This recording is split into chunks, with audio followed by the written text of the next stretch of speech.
Chapitre 4. Le réveil. Le temps passe, y compris quand cela semble impossible, y compris quand chaque tic-tac de la grande aiguille est aussi douloureux que les pulsations du sang sous un hématome. Il s'écoule de manière inégale, rythmé par des embardées étranges et des répits soporifiques, mais il passe. Même pour moi. Charlie a battu son poing sur la table. « Cette fois ton compte est bon, Bella. Je te renvoie à la maison. » Je levai la tête de mes céréales, sur lesquelles je méditais au lieu de les manger, et dévisageai mon père avec ahurissement. N'ayant pas suivi la conversation, j'ignorais que nous en avions une. Les raisons de son emportement m'échappaient. « J'y suis déjà à la maison, » murmurai-je. « Chez René, à Jacksonville, » clarifia-t-il exaspéré. Lentement, ses paroles prirent un sens. « Mais qu'est-ce que j'ai fait ?» gémis-je. C'était tellement injuste. Ces 4 derniers mois, mon comportement avait été au-dessus de tout reproche. Après la première semaine, dont ni lui ni moi n'avions jamais reparlé, je n'avais pas manqué un seul cours. Mes notes étaient excellentes, je ne dépassais pas la permission de minuit. Certes, pour ça, il aurait d'abord fallu que je sorte, ce qui n'était pas le cas. Et je ne lui servais que rarement les restes de la veille. « C'est bien le problème, » riposta Charlie, sourcil foncé. « Tu ne fais rien. »« Tu préférerais que je mène une vie de barreau de chaise ?» ripostai-je incrédule et outré. Je me forçai à lui prêter attention. Pas facile. J'étais si habituée à me déconnecter de tout que mes oreilles donnaient l'impression d'être bouchées. Ce serait toujours mieux que de broyer du noir. Voilà qui était vexant. J'avais pourtant eu l'impression de soigneusement dissimuler ma morosité. Je ne prends pas du noir. Je me suis mal exprimée, concéda-t-il. Au moins, broyer du noir, ce serait agir. Tu es apathique, Bella. C'est ça le mot que je cherchais. L'accusation était fondée. En soupirant, je tâchai d'insuffler un peu d'entrain dans ma réponse. « Désolée, papa. » Même moi, je me rendis compte de la platitude de ma réaction.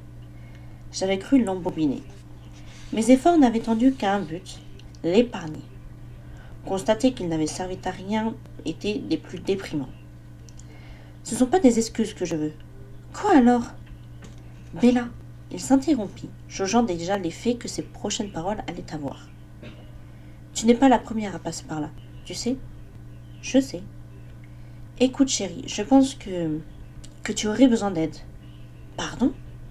Une fois encore, il hésita. Quand ta mère est partie, en t'emportant avec elle, reprit-il le front plissé, eh bien, ça a été vraiment dur pour moi. Je m'en doute.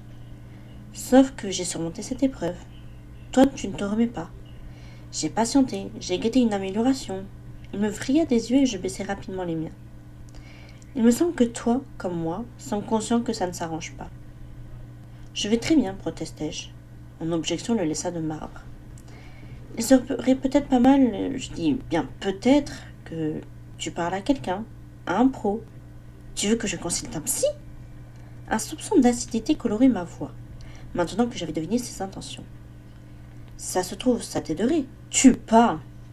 La psychanalyse, je n'y connaissais pas grand-chose, mais ça ne fonctionnait que si le sujet était relativement sincère. J'en étais quasi certaine.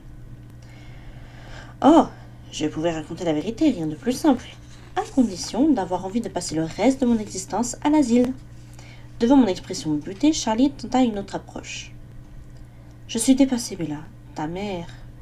Si ça ne te tient tant à cœur, le coupé-je sors ce soir. Il suffit que j'appelle Jess ou Angela. Il ne s'agit pas de ça, bon sang, s'emporta-t-il. Je ne supporte plus que tu te débattes ainsi. Je n'ai jamais vu quelqu'un souffrir autant que toi. Ça me fait mal. Je ne pige pas, répondis-je en prenant l'air bête. D'abord, tu me reproches d'être amorphe. La seconde suivante, tu m'interdis de sortir. Je veux que tu sois heureuse. Même pas, tiens. Seulement que tu cesses d'être malheureuse. Je crois que ça te serait plus facile si tu quittais Forks. Je m'animai soudain, ce qui ne m'était pas arrivé depuis longtemps. Je ne partirai pas, décrétai-je. Pourquoi ? C'est mon dernier semestre, pas question de fiche en l'air mes études. Tu es bonne élève, tu t'en sortiras. Je ne peux embêter maman et Phil. Ta mère meurt d'envie de te reprendre. Il fait trop chaud en Floride. Une fois encore, il tapa du poing sur la table. Ni toi ni moi ne sommes dupes, Bella. Ça ne te vaut rien. Depuis des mois, pas un coup de fil, pas une aide, rien. Tu ne peux pas continuer à l'attendre. Je rougis presque, ce qui également était devenu rare. Le sujet était tabou, il le savait parfaitement. Je n'entends rien du tout, rétorquai-je en le fusillant du regard. Rien du tout. Bella, il faut que j'y aille. Je me levai et déposai mon bol intact dans l'évier. Je ne l'avais même pas, tant j'avais hâte d'échapper à cet entretien. Je m'arrangerai avec Jessica, annonçai-je en attrapant mon cartable et sans rencontrer les yeux de mon père.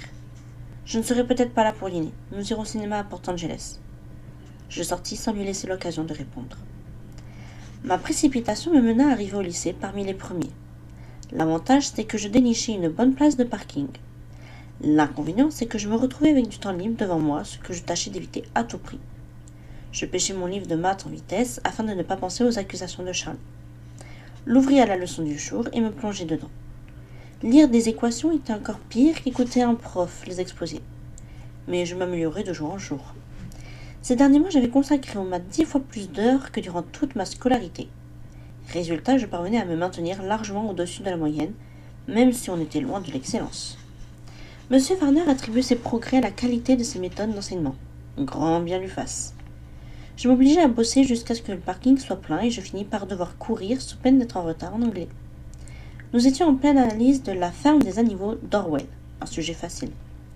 L'étude du communisme me convenait, elle me changeait agréablement des histoires d'amour qui avaient constitué l'essentiel des cours précédents. Je m'installai à ma place, heureuse de la diversion apportée par Monsieur Betty. La notion du temps se délitait au lycée. Bien trop tôt à mon goût. La cloche sonna. Je me mis à ranger mes affaires. Bella ? Je reconnus la voix de Mike et devinai ce que seraient ses prochains mots avant qu'il les formule. Tu viens à la boutique demain ? Je tournai la tête vers lui. Il se penchait au-dessus de moi, le visage anxieux. Tous les vendredis, il me posait la même question alors que je n'avais jamais loupé un jour de travail. Enfin, à une exception près. Des mois auparavant, j'étais une employée modèle. Comme tous les samedis. Nous sommes bien samedi demain, non ? Parce que Charlie venait juste de me reprocher, je m'aperçus à quel point mon ton était monocorde. Oui, on se voit en espagnol ? Il m'adressa un petit salut de la main, s'éloigna. Il avait renoncé à m'escorter à chacun de mes cours désormais. C'est sans entrain que je me rendis en maths. J'y étais assise à côté de Jessica. Depuis des semaines, voire des mois, celle-ci ne se donnait même plus la peine de me saluer quand je la croisais dans les couloirs. Je l'avais offensée par mon attitude asociale. Elle boudait. Ça n'allait pas être facile de lui adresser la parole maintenant, surtout pour lui demander un service.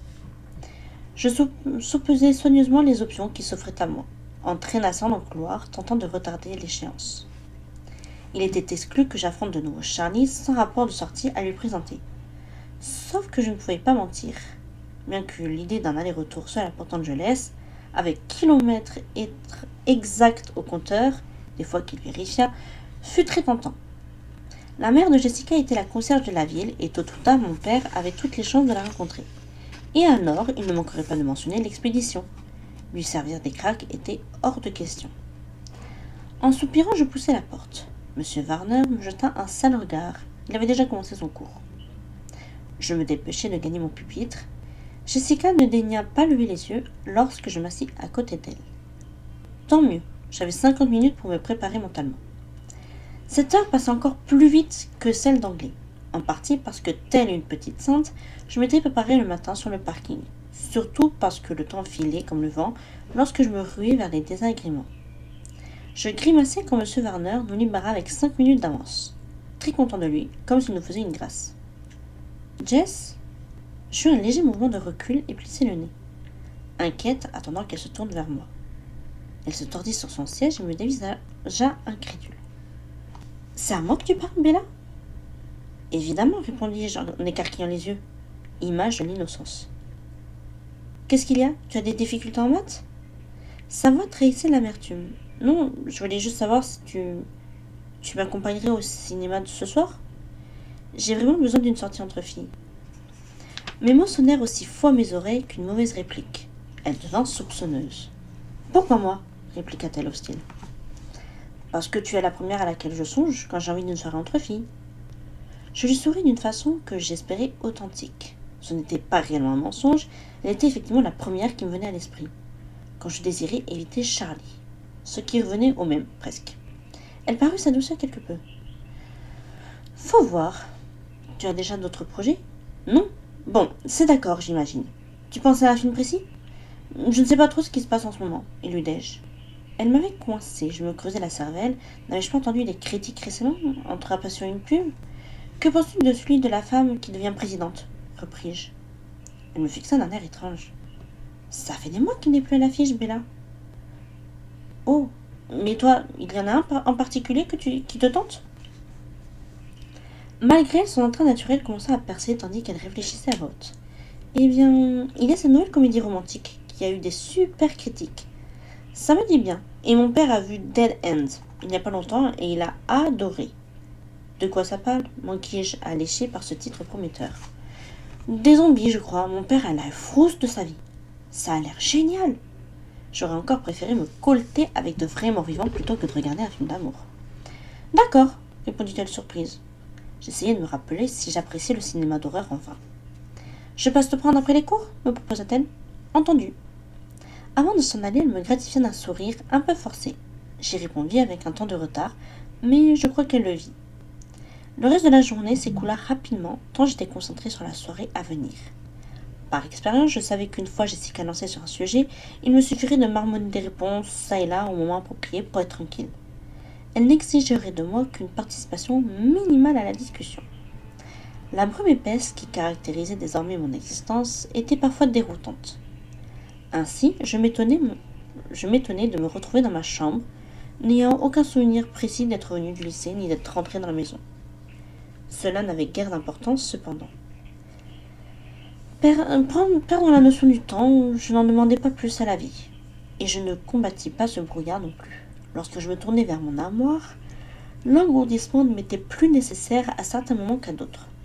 Je remarquai à peine ce qui s'offrait à mes yeux, quand je fis glisser la porte, révélant la pile d'objets, mais au rébus sous des vêtements, que je ne portais jamais. Dans la partie gauche du meuble, je ne vis pas le sac poubelle qui contenait le cadeau de mon dernier anniversaire. Le plastique noir que tendait l'autoradio. Je ne pensais pas à mes ongles écorchés jusqu'au sang après que je l'avais arraché du tableau de bord. Je décrochai de son clou le vieux sac à main que j'utilisais rarement avant de refermer vivement le battant. Au même instant, on klaxonna dehors. Je transférai en vitesse mon porte-monnaie de mon sac à dos dans ma poche et me précipitai dans l'escalier. Comme si cette frénésie allait permettre aux heures à venir de défiler plus rapidement. Je jetai un coup d'œil à mon reflet dans le miroir de l'entrée avant de sortir, me composant soigneusement un visage affable. « Merci de m'accompagner ce soir, lançai-je à Jess, en m'installant sur le siège passager. Je m'étais efforcé d'adopter un ton reconnaissant. Depuis longtemps, je ne réfléchissais plus à ce que je disais, sauf à Charlie. Avec Jess, c'était difficile. Je doutais des émotions qu'il me fallait afficher. « Je t'en prie. Alors comme ça t'a prise. Quoi donc? Cette soudaine envie de sortir ?» Elle avait hésité, à croire qu'elle avait décidé de modifier sa question à la dernière minute. Oh, c'est juste histoire de me changer les idées. Reconnaissant la chanson qui diffusait la radio, je tendis prestement la main vers le bouton. Ça ne t'ennuie pas si je mets autre chose? Pas du tout. Je changeai les stations jusqu'à ce que j'en trouve une qui fut inoffensive. La musique remplit l'habitacle et je vérifiai en douce la réaction de Jessica. Elle battit des cils ahuris. Depuis quand tu écoutes du rap? S'enquit-elle. Aucune idée, à un moment.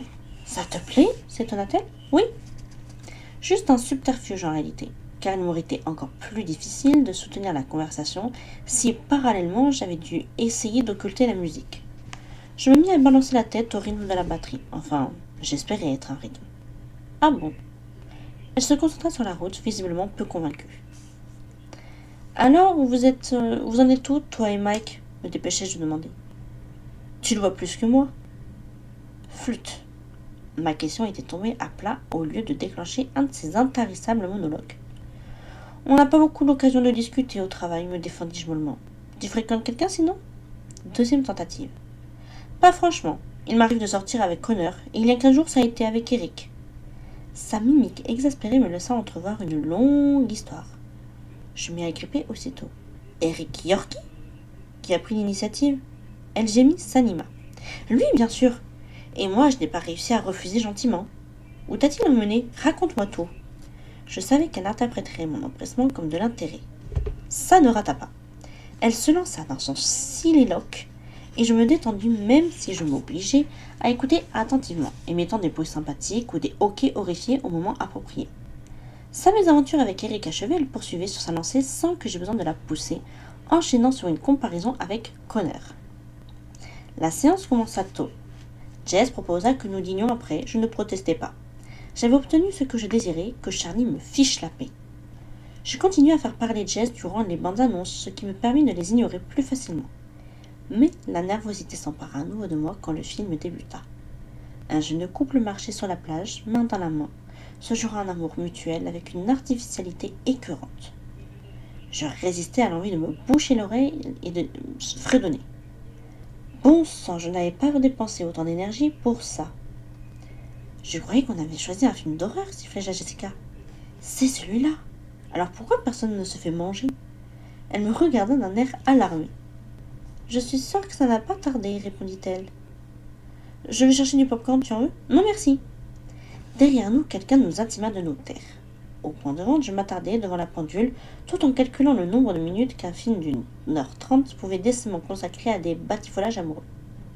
10, pas plus, décidai-je. Je m'octroyai toutefois une pause à l'entrée de la salle, histoire de m'en assurer.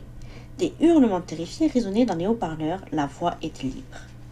Tu as tout raté, marmonna Jess quand je me glissai à ma place. Ils se sont presque tous transformés en zombies maintenant. Tu exagères, répliquai-je, en lui offrant du popcorn. Elle en prit une pleine poignée. Le reste du film se résumera à des attaques répugnantes perpétrées par des cadavres ambulants sur de rares survivants qui ne cessaient de piailler et dont le nombre diminuait rapidement. J'avais cru que ce navet ne présenterait aucun risque. Pourtant, j'étais mal à l'aise. Je ne compris pas tout de suite pourquoi. Ce ne fut qu'à la toute fin, lorsqu'un zombie hagard pourchassa en titubant une des dernières victimes, que je mis le doigt sur le problème. La caméra ne cessait de passer du visage terrifié de l'héroïne à celui impassible de son poursuivant. Les gros plans se multipliant au fur et à mesure que la distance entre les deux s'amenuisait. Tout à coup, je saisis lequel des personnages me ressemblait le plus. Je sautai sur mes pieds. « Où vas-tu, maugréa Jess? C'est presque terminé. J'ai soif. » Sur ce, je me ruai dehors. Je m'assis sur un banc devant le cinéma en m'efforçant de ne pas trop réfléchir à l'ironie des choses. Et Dieu, si tout bien pesé, le dénouement était ironique, puisque je terminais en morte vivante. Je n'avais pas vu ça venir. J'avais rêvé me transformer en monstre, pas en marionnette grotesque. Un élan de panique monta en moi et je m'ébrouai. Je n'étais pas en état de penser à ce à quoi j'avais inspiré autrefois. M'apercevoir que je n'étais plus l'héroïne de mon histoire était fini, me déprimait. Jessica apparut sur le seuil, hésitante, me cherchant. Des yeux. Quand elle me localisa, elle parut soulagée. Ça ne dura pas et l'irritation l'emporta. « C'est trop horrible pour toi ?» demanda-t-elle. « Oui, mentis-je. Je ne suis qu'une trouillarde. »« C'est bizarre, tu m'as pas donné l'impression d'avoir eu peur. Moi, j'ai crié tout le temps. Toi, pas une seule fois. Je ne comprends pas pourquoi tu es partie. J'avais trop la frousse. » Elle se calma un peu. « C'est le film le plus affreux que j'ai vu. Je te parie qu'on va cauchemarder cette nuit. » Tu m'étonnes. Je tâchais de m'exprimer normalement. Aucun doute, j'avais des cauchemars, sauf qu'ils ne concernaient pas les zombies. Jess me fixa une seconde avant de détourner la tête. Sans doute, je n'avais pas réussi à sembler aussi normal que ça. « Où veux-tu manger ?» s'enquit-elle. « Ça m'est égal. » Bon. Nous partîmes. Jess se mit à évoquer le premier rôle masculin, dissertant de façon intarissable sur le charme irrésistible du type. J'ai acquiescé à tout alors que je n'avais aucun souvenir de l'acteur en question, indifférente à l'endroit où elle m'emmenait. J'étais juste vaguement consciente que la nuit était tombée et que le silence s'était installé. Il me fallut un moment pour deviner la raison de cette sérénité. Jess avait cessé de pérorer. Je lui lançai un coup d'œil piteux en espérant ne pas l'avoir offensée. Elle ne me regardait pas, cependant. Les traits tendus, elle fixait l'horizon en marchant d'un bon pas. Un court instant, ses pupilles se braquèrent sur la droite, indiquant le côté opposé de la rue. Intriguée, j'inspectais les environs. Nous trouvions sur une courte portion de rue privée de réverbères. Les échoppes l'abordant étaient sombres, fermées pour la nuit. À une 50aine de mètres, l'éclairage public reprenait, et je distinguais les arches brillantes du fast-food vers lequel Jess se dirigeait. Sur le trottoir d'en face, seul un lieu était ouvert. La vitrine en avait été opacifiée de l'intérieur, des enseignes néons y avaient été accrochées, vantant différentes marques de bière. La plus importante, d'un verre pétant, annonçait le nom de l'établissement, Pitts le Borgne. Je me demandais brièvement si c'était un bar à thème, genre repère de pirates. La porte métallique était entr'ouverte et une lumière diffuse s'en échappait. Accompagnée par un murmure de conversation et le bruit des glaçons flottant dans des verres. Adressés au mur, 4 hommes. Je reportais mon attention sur Jessica qui continuait à avancer rapidement, raide. Elle ne paraissait pas effrayée, plutôt soucieuse de passer inaperçue. Sans réfléchir, je m'arrêtais pour examiner les 4 gaillards avec une forte impression de déjà-vu. C'était une autre rue, une autre nuit, et pourtant la scène était identique. Parmi les types, il y avait même un petit brun. Ce fut d'ailleurs lui qui le premier me manifesta de l'intérêt.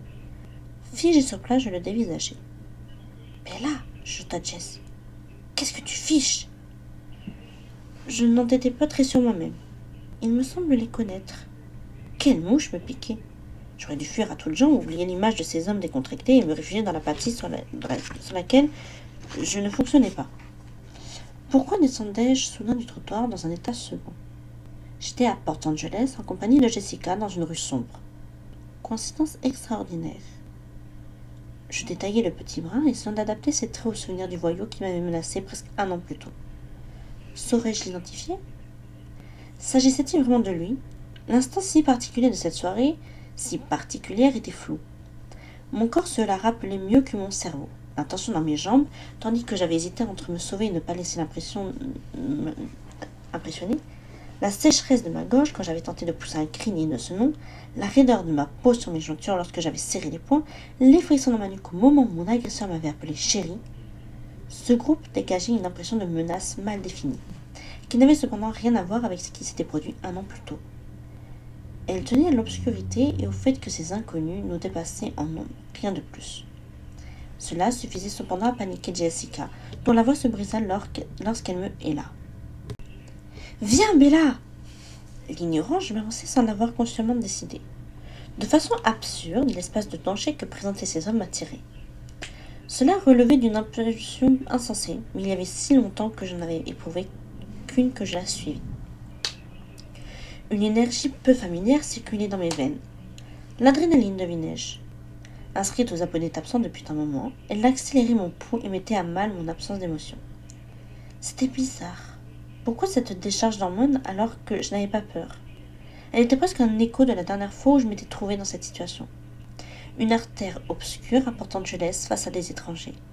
Je ne voyais aucune raison d'être effrayée. Plus rien au monde ne m'affolait. Physiquement, du moins. Un des rares avantages d'avoir tout perdu. J'étais au milieu de la chaussée quand Jess me rattrapa et m'empoigna par le bras. « Bella !» siffla-t-elle. « Tu n'as pas le droit d'entrer dans un bar !» « Telle n'est pas mon intention, répondis-je discrètement en dégageant de son emprise. Je veux juste vérifier un truc. »« Tu es dingue! Tu cherches à te suicider ou quoi ?» Cette remarque eut le don de me sortir de ma transe. Je la regardai. Non. J'avais pris un ton défensif. Pourtant, c'était la vérité. Je n'étais pas suicidaire. Même au début, à l'époque où la mort aurait constitué un indéniable soulagement, je n'avais pas envisagé. J'étais trop redevable à Charlie. Je me sentais responsable envers René. Je devais penser à eux. Et puis j'avais juré de ne commettre aucun acte stupide ou téméraire. Autant des raisons qui expliquaient que je respirais encore. Au souvenir de mon sentiment, je ressentis une bouffée de culpabilité. Mais ce que j'étais en train de faire ne comptait pas réellement, non. Ce n'est pas comme si je m'emparais d'une lame pour me trancher les veines. Jess ouvrit de grands yeux. Trop tard, je compris que sa question n'avait été que rhétorique. « Vas-y !» l'encourageai-je en indiquant le fast-food. « J'arrive !» Je me détournai d'elle, n'appréciant guère la façon dont elle me contemplait. Et je me concentrai de nouveau sur les hommes qui nous observaient avec une curiosité amusée.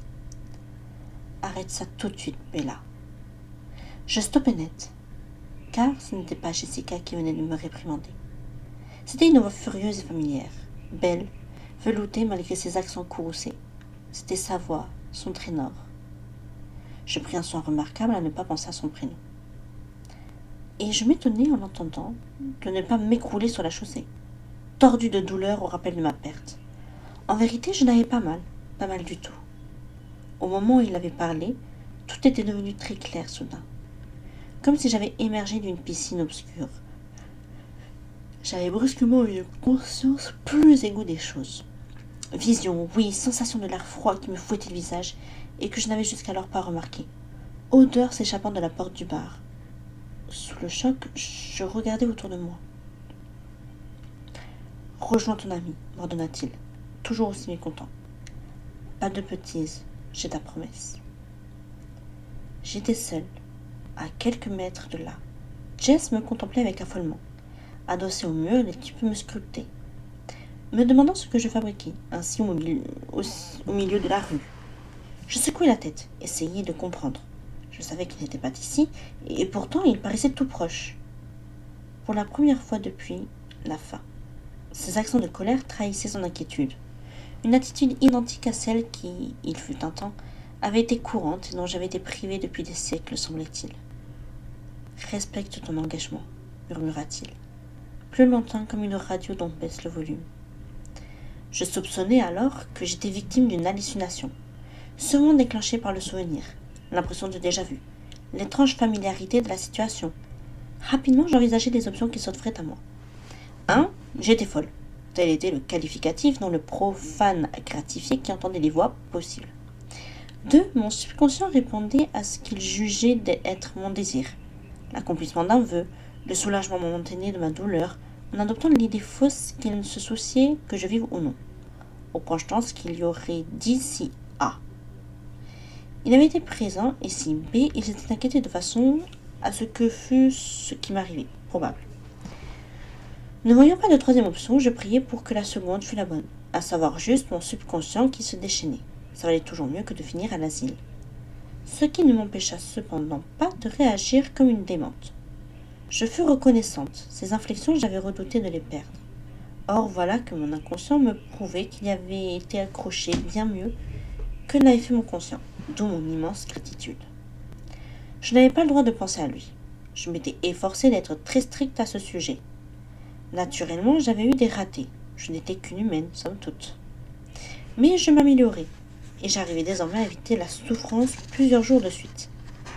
Le prix à payer était l'engourdissement permanent. Entre douleur et rien, j'avais choisi le rien. En cet instant, je guettais la blessure. Je n'étais plus ahurie, mes sens s'étaient réveillés après des mois de somnolence. Pourtant, rien ne venait. Je n'éprouvais qu'une peine, que ces intonations s'estompent. Restait une solution. La sagesse aurait voulu que je fuie ce procédé potentiellement destructeur et très probablement susceptible de me plonger dans l'instabilité mentale. Il était idiot que j'encourage mes hallucinations, sauf que il s'éloignait. J'avançai d'un pas, histoire de tester ma théorie. « Recule, Bella » gronda-t-il. Je poussai un soupir de soulagement, j'avais désiré entendre son courroux. Preuve fabriquée et mensongère qu'il tenait à moi. Cadeau douteux offert par mon subconscient. Toutes ces réflexions n'avaient duré que quelques secondes. Mon petit groupe de spectateurs m'observait intrigué. Je donnais seulement l'apparence d'hésiter à les approcher, comme aurait-il pu deviner que je me régalais d'un moment de pure folie. « Salut » insista-t-il sur un ton à la fois sûr de lui et un peu moqueur. Clair de peau et de cheveux, il affichait l'assurance de qui se croit irrésistible. Je fus incapable de déterminer s'il était ou pas. J'étais mauvais juge. La voix subliminale réagit par un grondement exquis. Je souris, et l'homme sembla y voir un encouragement. « Je peux vous aider » poursuivit-il enchanté en m'adressant un clin d'œil. « Vous avez l'air perdu. » Je francis le caniveau où oscillait une eau que la pénombre rendait noire. « Non, je ne suis pas perdu. » Maintenant que j'étais plus près, que mes yeux semblaient avoir effectué une mise au point, j'examinai le petit bras. Il m'était totalement inconnu. Je ressentis une sorte étrange de déception en constatant qu'il ne s'agissait pas de l'affreux qui avait essayé de m'attaquer un an plus tôt. Le ténor s'était définitivement tu. « Je vous offre un verre » proposa le brun, nerveux, apparemment flatté que je l'ai distingué. « Je n'ai pas l'âge. » Ma réponse avait fusé automatique. Il parut perplexe, s'interrogeant sur les raisons qui m'avaient poussé à l'aborder. Je me sentis obligée de m'expliquer. « De loin, vous ressembliez à une de mes connaissances. »« Désolée, je me suis trompée. » La menace qui m'avait amenée à traverser la rue s'était dissipée. Ces hommes n'étaient pas les voyous dangereux dont je me souvenais. Ils étaient sûrement gentils, inoffensifs. Dès lors, ça ne m'intéressait plus. « Ce n'est pas grave, » intervint le blond, plein d'assurance. « Profitez quand même de notre compagnie. »« Merci, mais ce n'est pas possible. » Jessica était restée en retrait, outragée par ma trahison. « Allez, juste une minute. » Je secouai la tête, tournai les talons et rejoignis Jess. « Allons dîner. » Je la regardais à peine. Certes, je m'étais apparemment libérée de mes attitudes de zombie, pourtant j'étais toujours aussi distante. préoccupée. L'engourdissement ne revenait pas, ce qui me rendait anxieuse. « Qu'est-ce qui t'a pris ?» s'emporta Jessica. « Et si ça avait été des psychopathes, hein ?» J'ai cru reconnaître l'un d'eux et lui dis-je avec un haussement d'épaule. « J'aurais aimé qu'elle laisse tomber. Tu es vraiment bizarre, Bella Swan. J'ai l'impression de ne pas savoir qui tu es. » Désolée. Que pouvais-je dire d'autre ?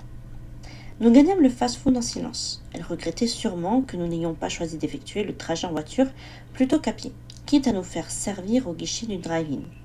Maintenant, elle était pressée que la soirée se termine, autant que moi à son début. Pendant le repas, je tentai à plusieurs reprises de relancer la conversation, mais elle se montra peu coopérative. Je l'avais sans doute blessée pour de bon. Lorsque nous retournâmes à la voiture, elle remit la radio sur sa station préférée et tourna le volume de façon à empêcher toute discussion. Occulter la musique me fut moins difficile que d'ordinaire, même si pour une fois mon esprit n'était pas aussi vide et hébété que d'habitude. J'avais trop à penser pour m'attarder sur les paroles de chansons. J'attendais que la stupeur revînt ou la douleur, parce que celle-ci était inévitable. J'avais enfreint mes propres règles, au lieu de fuir les souvenirs, j'allais aller à leur rencontre. Les avais accueillis à bras ouverts. J'avais entendu sa voix dans ma tête claire et nette. J'allais le payer très cher. J'en étais certaine, surtout si je ne parvenais pas à replonger dans le brouillard qui m'avait jusque-là protégée. Je me sentais trop alerte et cela m'effrayait. En même temps, j'étais submergée par un soulagement tel que tout mon cœur en vibrait. Car j'avais beau lutter pour ne pas songer à lui, je ne tenais pas pour autant à l'oublier. J'avais peur que, plus tard dans la nuit, lorsque l'épuisement de l'insomnie briserait mes défenses, ne m'échappe la mémoire de lui. Plus généralement, je craignais que mon esprit fît le tri et qu'un jour, je ne sois plus capable de me rappeler précisément la couleur de ses yeux, la sensation de sa peau froide ou la tessiture de sa voix. Si je ne me permettais pas d'y penser, j'exigeais cependant de m'en souvenir. Parce qu'une seule chose m'était nécessaire pour continuer à vivre, savoir qui il était. C'était tout. Le reste, j'étais à même de l'endurer. Voilà pourquoi j'étais plus que jamais piégée à Forks et pourquoi j'avais refusé la proposition de Charlie de déménager. Franchement, ça n'aurait pas dû avoir d'importance, puisqu'aucun d'eux n'y reviendrait jamais. Mais si je partais pour Jacksonville, ou dans n'importe quel endroit inconnu et lumineux, comme ma certitude qu'il existait avait-elle subsisté. Dans un lieu où je ne réussirais pas à l'imaginer, elle risquait de se flétrir, je n'y survivrais pas. Interdite de souvenir, terrifiée par l'oubli, l'équilibre était délicat. Je fus surprise que lorsque la voiture se gara devant chez moi. Le trajet était court, n'empêche. Je n'aurais jamais cru Jess capable de se taire aussi longtemps. « Merci de m'accompagner, dis-je en ouvrant la portière. Je me suis amusée. » Était-ce bien le mot ? « De rien, marmonna-t-elle. Je suis désolée pour ce qui s'est passé après les films. Laisse tomber, Bella. » Elle scrutait le pare-brise au lieu de me regarder. Elle paraissait de plus en plus furieuse. « À lundi ? Ouais, salut. » J'abandonnai la partie, sortis et claquai la portière. Elle démarra en trombe et fila. Le temps de rentrer, je l'avais oublié. Charlie était posté au milieu du hall, bras croisés et poings serrés. « Bonsoir, papa, » lançai-je distraitement. Je le contournai pour atteindre l'escalier. J'avais trop pensé à lui et je tenais à être dans ma chambre quand ça me rattraperait. « Où étais-tu » gronda Charlie. « Je suis allée au cinéma avec Jessica pour Los Angeles, lui rappelai-je, surprise. « On a parlé ce matin ?»« Ouais. »« Ça ne te dérange pas ?» Il fixa mon visage et ses yeux s'écarquillèrent après y avoir repéré quelque chose d'inattendu. « Non, finit-il par répondre. C'était bien ? Super, nous avons vu des zombies qui mangeaient des gens. Génial. » Il plissa les paupières. « Bonne nuit, papa. » Il me laissa passer, je me précipitai à l'étage. Quelques minutes plus tard, j'étais allongée sur mon lit, résignée à endurer la souffrance qui avait enfin daigné se ranimer. La sensation d'un grand trou avait été découpée dans ma poitrine, tranchant mes organes vitaux et laissant des plaies béantes aux lèvres grossièrement tailladées, qui continuaient à saigner douloureusement en dépit du temps, étaient paralysantes. La raison me disait que mes poumons fonctionneraient toujours. Je haletais néanmoins. La tête me tournait, comme si mes efforts pour respirer ne servaient à rien. Mon cœur aussi devait battre, mais je ne percevais que des cognements dans mes oreilles. Mes mains glacées me donnaient l'impression d'être bleues. Je me mis en chien de fusil, serrant mes côtes pour ne pas déliter. Je m'obligeai à retrouver mon habitude, mon déni. Malheureusement, il me fuyait. Pourtant, je découvris que j'en étais capable de survivre. J'étais alerte, La peine née de la perte irradiait à partir de mon cœur, déclenchant des vagues épouvantables dans mon crâne et mes membres. Or, c'était supportable. Je m'en remettrai. Ce n'était plus la torture qui m'avait auparavant anéanti, plutôt quelque chose que j'étais maintenant suffisamment forte pour endurer. Quoi qu'il se fût passé ce soir-là, que ce fût imputable aux zombies, à l'adrénaline, aux hallucinations, ça m'avait réveillée. Pour la première fois depuis longtemps, je ne sais pas de quoi mon lendemain serait fait.